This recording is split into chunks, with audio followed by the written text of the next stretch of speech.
அனைவருக்கும் அடியேன் சரவணனின் ஆத்ம வணக்கம். இன்னைக்கு நாம மதுரை பக்கத்தில் இருக்க திருப்பரங்குன்றம் மலைக்கு வந்திருக்கோம். திருப்பரங்குன்றம் முருகனுடைய கோயில், அது எல்லாருக்கும் தெரியும். ஆனால் மலை மேலே காசி விஸ்வநாதர் ஆலயமும் 18 சித்தர்களில் ஒருவரான மச்சமுனி அவருடைய ஜீவ சமாதியும் மலைக்கு மேலே இருக்கு. அந்த இடத்துக்கு தான் இன்னைக்கு நம்மளுடைய பயணம். இது கோயிலுடைய பக்கவாட்டில் கொஞ்சம் தொலை நடந்தோம்னாக்க படிகள் மேலே ஏறும்.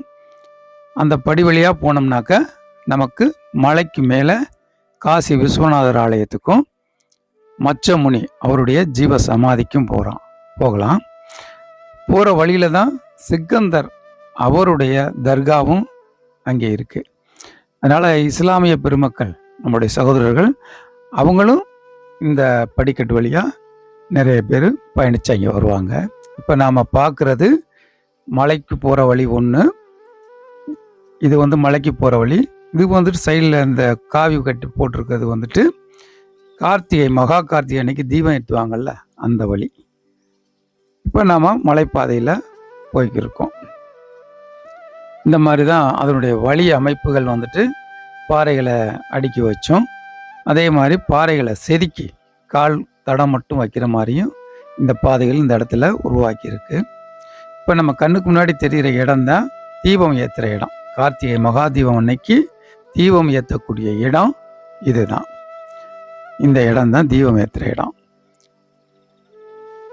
அங்கிருந்து பார்க்கும்போது அந்த தீபம் ஏற்றுற இடமும் அதை சுற்றி இருக்க அந்த பிளேஸும் நமக்கு கண்ணுக்கு குளிர்ச்சியான ஒரு காட்சியாக நமக்கு தெரியுது. அந்த வியூ பாயிண்ட்டு ரொம்ப அழகாக அற்புதமாக இருக்கும். இப்போ நாம்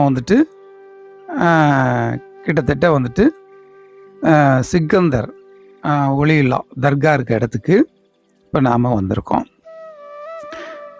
இப்போ இந்த இடத்துல காசி விஸ்வநாதர் ஆலயத்துக்கு போகிற வழி இந்த பக்கம் இப்போ காட்டுறது. இப்போ இந்த பக்கம் போனோம்னாக்க அந்த சிக்கந்தர் பாதுஷா தர்காவுக்கு போகிற வழி. இது மேலே போனால் தர்கா வழி. அந்த இடத்துல நிறையா தர்காக்கள், அதாவது ஒளியில்லா அடக்கமானவங்களுடைய தர்காக்கள் நிறையா அந்த இடத்துல, அந்த அடக்கமான இடம் இருக்குது. அது பக்கத்திலே தான் காசி விஸ்வநாதர் கோயிலுக்கு போகிற வழியும் அது பக்கத்திலே தான் இருக்குது. இந்த வழி போர்டு போட்டிருக்காங்க பார்த்தீங்களா, அது வழியாக நாம் பயணித்தோம்னாக்க நாம் காசி விஸ்வநாதர் கோயிலுக்கு போகலாம். போகிற வழி எங்களும் பார்த்தீங்கன்னாக்க பச்சை பசேனும் பசுமையாக மரம் செடி கொடி எல்லாமே ஒரு அழகாக இருக்கும் இந்த வழி. இப்போ நாம் சேர்ந்துருக்க இடம் இன்னொரு வழி இருக்குது காசி விஸ்வநாதர் கோயிலுக்கு. அந்த வழிக்கிட்ட இந்த நம்ம இப்போ போன வழியும் ஜாயிண்டாக இருக்கும். நிறையா குரங்குகள், அதாவது சின்ன பிள்ளைகளாக இருந்தால் மிரட்டுது, கையில் ஏதாவது கொண்டுட்டு போனால் பிஸ்கட்டு கொண்டு போனோம்னா பிடிங்கிறோம். ரொம்ப கவனமாக தான் நம்ம போகணும். இதுதான் இன்னொரு வழி. இது மலைக்கு மேலே போகிற வழி. இந்த வழி இது இன்னொரு வழி. நமக்கு கீழே இருந்து வர்ற வழி தான் இந்த வழி. இப்போ இதுதான் நாம் வந்த வழி. இந்த வழியாக தான் வந்தோம். இப்போ இந்த வழியாக மேலே நாம் பழையபடி பயணித்து போகணும்.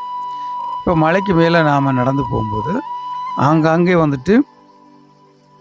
ஒரு ஒரு நிலையம் மாதிரி, அதாவது ஒரு நிழல் கூட மாதிரி அமைச்சிருக்காங்க. ஒரு மழைக்காலமாகவோ இல்லை வெயில் அதிகமாக இருந்தோ நாம் கொஞ்சம் நடந்து போகிறவங்க மூச்சு இறைக்கும். அப்போ அந்த இடத்துல நாம் உட்காந்து கொஞ்சம் நேரம் களைப்பாரிட்டு போகிற மாதிரியே அந்த இடத்த உருவாக்கியிருக்காங்க. இது மாதிரி நிறைய இடங்களில் அந்த மண்டபங்கள் கட்டப்பட்டு இருக்கு.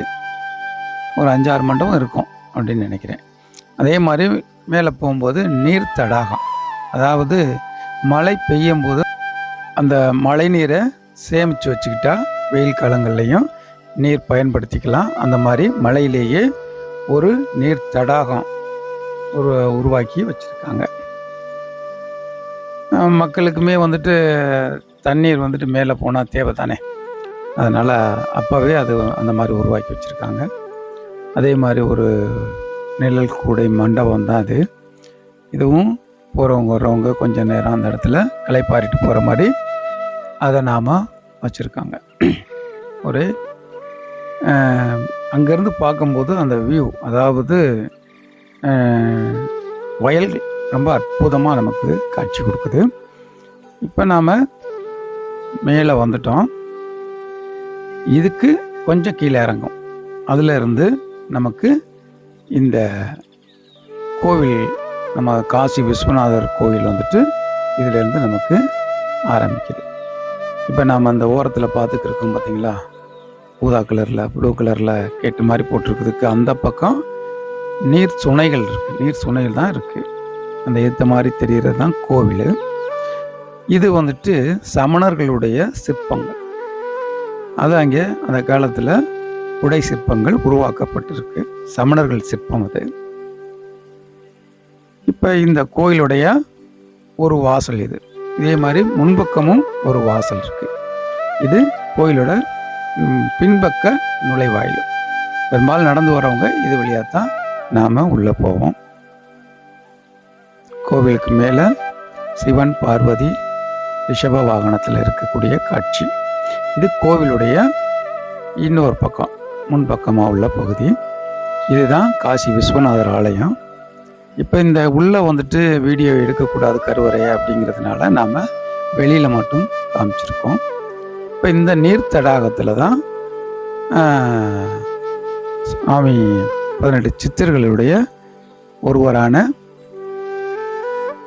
மச்சமுனி அவங்களுடைய ஜீவசமாதி அந்த நீர் தடாகத்தில் தான் இருக்குது. அங்கே வந்துட்டு விநாயகர், நாகர் அவங்களுடைய திருவுருவம். இது வந்துட்டு முருகன் கோவில். உள்ள முருகர் வந்துட்டு வேலோடு இருக்க காட்சியை நம்ம இப்போ பார்க்குறோம்.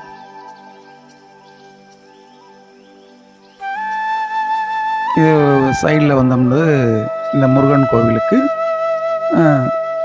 பக்கவாட்டில் இந்த நீர் தடாகம் இப்போ நம்ம பார்க்குறோம் பார்த்தீங்களா. இந்த நீர் தடாகத்தில் தான் 18 சித்தர்களில் ஒருவரான மச்சமுனி, மச்சன்னா மீன் அர்த்தம், மச்ச அவதாரம் சொல்கிறோம்ல, மீன் அவதாரம், அங்கே வந்துட்டு வெள்ளை மீனாக அவர் இருக்கிறதா. அந்த வெள்ளை மீன் தெரியுது பார்த்தீங்களா நம்ம கண்ணுக்கு.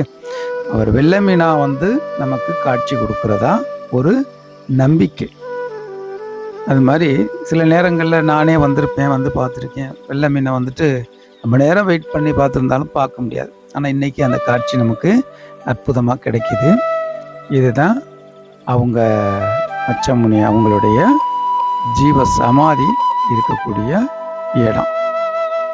விநாயகர், முருகர், அம்பாள், சிவலிங்க வடிவம். இந்த இடம்தான் மச்சமுனி ஐயா அவங்களுடைய ஜீவ சமாதி இருக்கிற இடம்.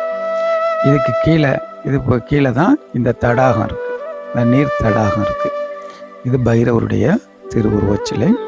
இந்த நீர் தடாகத்துக்குள்ளே தான் மச்சமுனி மீன் வடிவமாக இருக்கிறதா நம்மளால் நம்பப்படுது. அந்த வெள்ளை மீன் தெரிஞ்சிச்சு பார்த்தீங்களா, அப்படித்தான் ஐயா காட்சி கொடுக்குறதா நம்பப்படுது.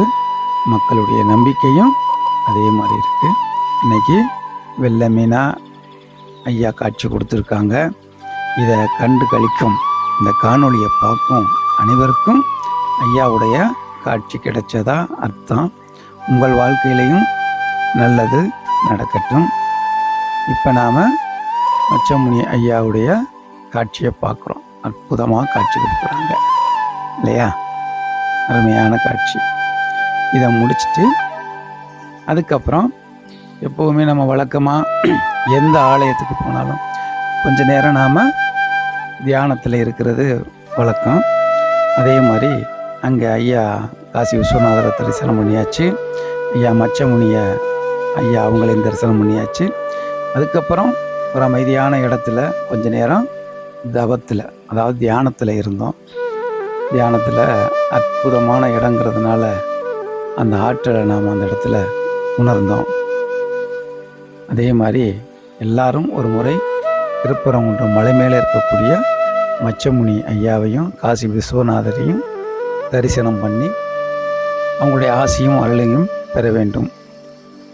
மற்றும் ஒரு காணொளியில் உங்கள் அனைவரையும் சந்திக்கும் வரை அனைவருக்கும் அடியேன் சரவணனின்